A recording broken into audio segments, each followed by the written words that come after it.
Those who don't want to continue the way of Hamas, it certainly is not. I think Israel will, for an indefinite period, will have the overall security responsibility, because we've seen what happens when we don't have it. Khaled Al-Hroub is a professor of Middle Eastern Studies at Northwestern University in Qatar, and he joins us now live from Doha.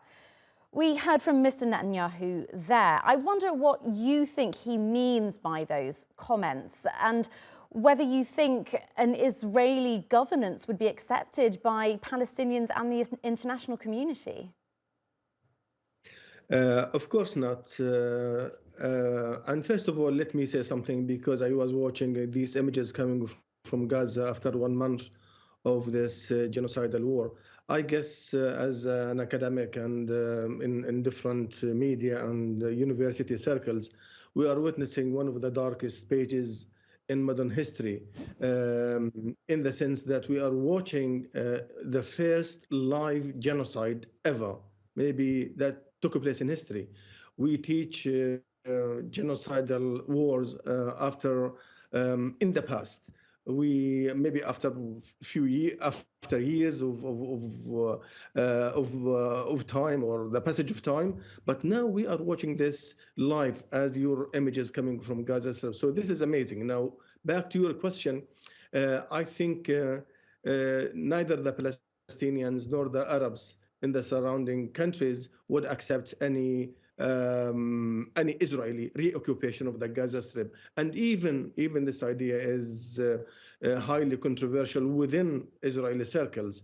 They know the risks, they know the dangers, and they can't stay in the Gaza Strip, even if they manage to undermine and weaken the Palestinian resistance there. They know for sure that is the entire Gaza Strip is embracing the notion of resistance. However, it could be manifested on the ground, whether in the form of Hamas or in the form of other Palestinian factions. So the idea of imposing Israeli security and having Israeli security system on the Gaza Strip, I think it's a fanciful idea.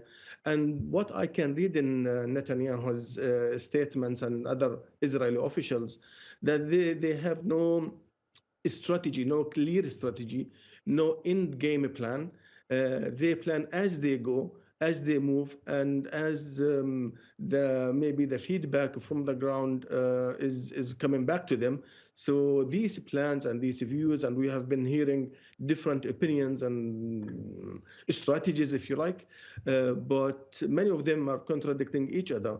And even the high, let's say, goals that have been announced from day one, they have been mitigated, and they are mitigated over by the day, because of, in my view, because of the failure in the ground. After 1 full month of ferocious attacks on the Gaza Strip, airstrikes, and now ground invasion, there is no clear, concrete victory image that Netanyahu can take back to the Israeli public opinion, or even to the world.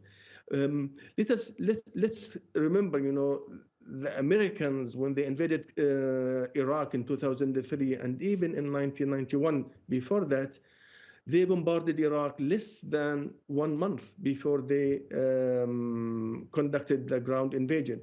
Now, in Gaza Strip, this very narrow piece of land has been attacked for 1 full month, and yet there is no clear and concrete military victory for the Israelis that they can be presented. Of course, it's very hard to look so far ahead right now, but I wonder, at the end of this conflict, what do you think the most likely scenario for the governance of Gaza is, if, as you say, the international community and Arab states in particular, and Palestinians, will absolutely reject an Israeli form of governance or security oversight?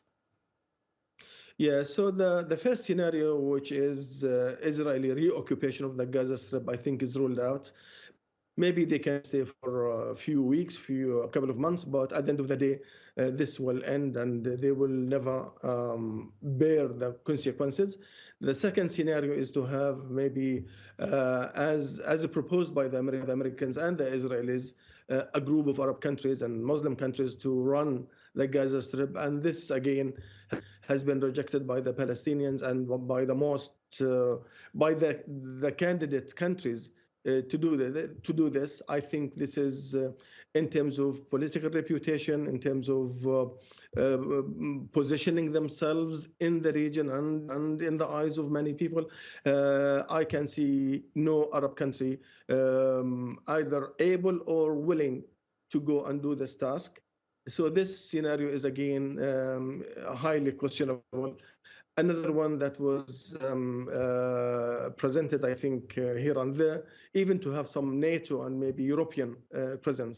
And this is another recipe for chaos, because these troops will be targeted and seen as part of the enemy by many Palestinians. So I think they will go back, even after all these proposals, they will go back to what used to be before 7th of October, maybe in a new equation, which is led by the Palestinians. Palestinian consensus among the Palestinian parties and movements, including Hamas, some sort of agreement, maybe Palestinian national unity would run the Gaza Strip as part of the Palestinian territorial space, which means the integration of the West Bank and the Gaza Strip.